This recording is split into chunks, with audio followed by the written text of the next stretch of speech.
Selamat datang kembali di sesi pembahasan mendalam kita.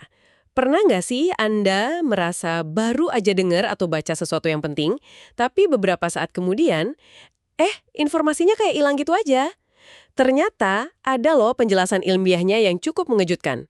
Hari ini kita akan kupas tuntas aturan keenam dari buku Brain Rules karya John Medina. Ingatlah untuk mengulang.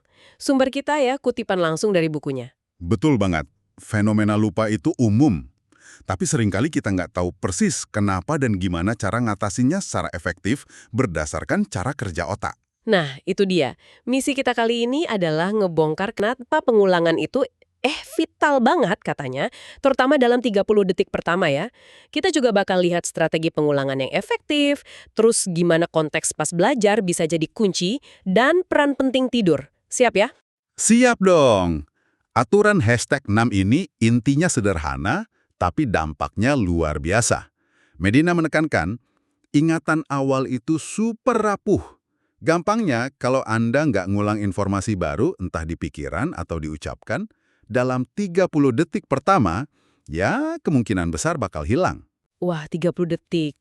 Sesingkat itu ya, jadi kayak rentan banget gitu ya di awal. Iya beneran serapuh itu. Ini bukan kiasan, tapi memang cara kerja sirkuit memori jangka pendek kita. Nah penemuan ini sebenarnya udah dirintis lama, seabad lalu sama Hermann Ebbinghaus. Dia itu secara cermat mengukur tingkat kelupaan, dan nemuin kalau kita itu cenderung lupa sebagian besar info baru cuma dalam beberapa jam pertama. Grafiknya itu, wah curam banget turunnya. Oke, itu bagian yang bikin cemasnya ya. Tapi pasti ada solusinya kan? Ada dong. Ebbinghaus nggak cuma nunjukin masalahnya, tapi juga nemuin penawarnya. Pengulangan berkala, atau yang sekarang lebih keren disebut spaced repetition. Idenya itu kita ngulang informasi tapi dengan jeda waktu yang semakin panjang. Jadi nggak langsung diulang terus-terusan dalam satu waktu. Oh, jadi kayak dicicil gitu ngulangnya ya? Bukan yang sistem kebut semalam atau SKS itu? Tepat. Jauh-jauh lebih efektif daripada cramming atau belajar maraton semalaman.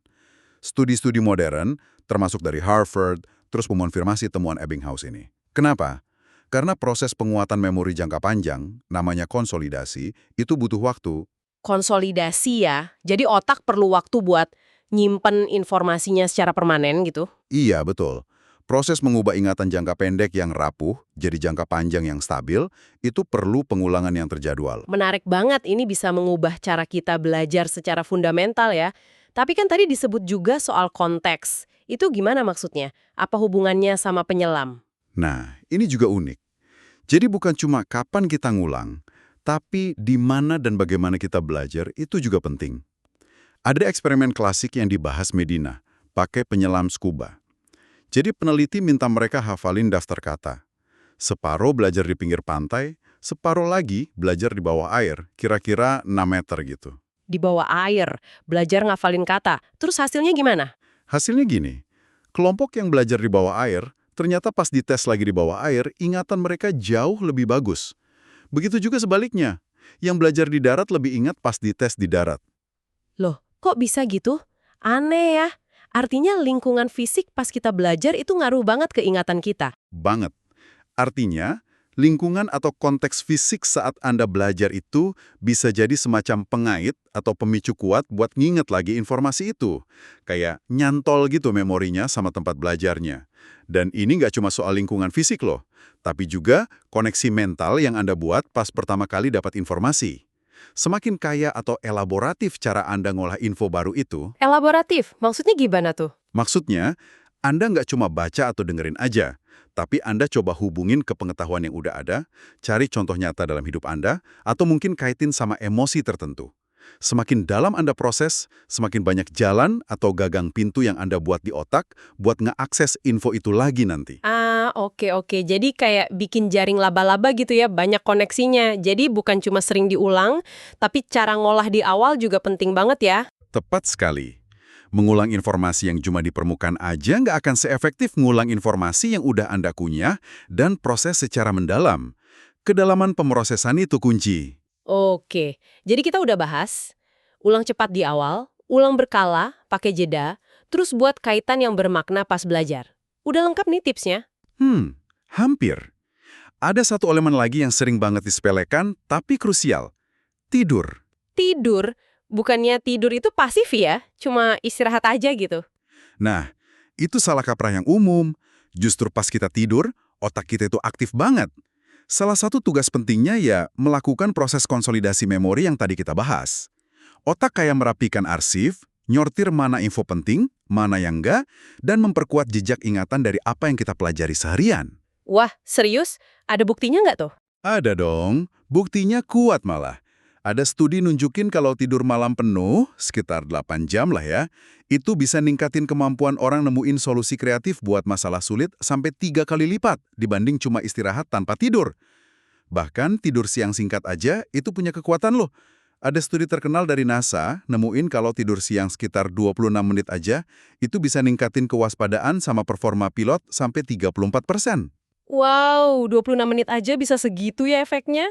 Berarti kebalikannya kalau kurang tidur? Nah, itu dia. Kalau kurang tidur, dampaknya negatif banget ke fungsi kognitif.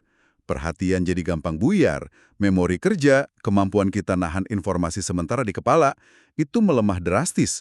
Kemampuan mikir logis nurun, dan pastinya kapasitas buat nyerap dan nyimpen info baru jadi sangat terganggu. Oke, jelas banget sekarang. Jadi rangkuman praktisnya nih buat Anda yang dengerin, aturan #6 ini ngasih panduan jelas banget ya. Pertama, sadari kalau memori awal itu rapuh. Jadi usahain ulang atau pikirin lagi info penting dalam 30 detik pertama. Kedua, pakai space repetition. Jadwalin ngulang materi pakai jeda, jangan SKS. Ketiga, pas belajar jangan pasif.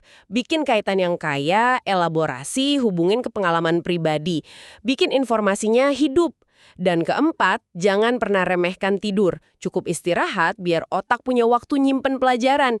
Ini bukan tips biasa, tapi emang cara kerja otak kita. Betul. Dan sebagai penutup, mungkin ada satu hal menarik nih dari riset memori yang bisa jadi bahan renungan Anda. Beberapa penelitian nunjukin kalau setiap kali kita mengingat kembali sebuah memori, proses nyimpennya lagi ke otak, disebut reconsolidation, itu bisa sedikit ngubah memori tersebut loh. Hah? Maksudnya gimana? Memorinya bisa berubah gitu pas kita inget-inget lagi. Iya, ada indikasi ke arah sana. Nah, kalau ini beneran terjadi, setiap kali kita ngakses kenangan, pertanyaannya jadi, seberapa otentik dan permanen sih sebenarnya memori-memori yang kita anggap paling penting dalam hidup kita? Sesuatu buat dipikirin lebih dalam kan?